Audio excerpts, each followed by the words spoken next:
So we're here with my friend 6 liter. We're gonna do a coolant flush on it.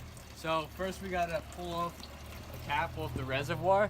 So you wanna make sure your truck's cold first so fluid doesn't get blown out before you do this, but you just simply unscrew your cap. Once you do that, you come underneath and you're gonna wanna drain the fluid. I have a pan underneath, drain the fluid now, and I'll go over what you need next.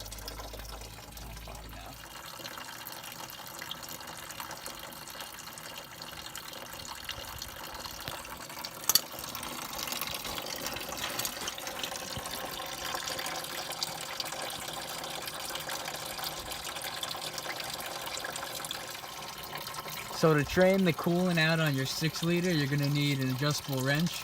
We use this here. And you just have to turn this plastic off and back it out enough. Be careful that you don't break that because it will break 'cause it's just plastic. But once you do that, you put a pan underneath and you drain out your coolant. So after the coolant's drained out from the bottom, right there, we're gonna use 3 gallons of this beautiful Motorcraft gold concentrated antifreeze. You got to be real specific with the 6 liter. It has to be the exact antifreeze, so make sure you buy the right stuff for your truck. And after we do the 3 gallons of this concentrated stuff, we're going to dilute it with 3 gallons of water, so 6 overall gallons. And after you fill it up, put everything tight back together. Be careful on that drain plug on the bottom, it's plastic still. But after you do all that, it should be good to go.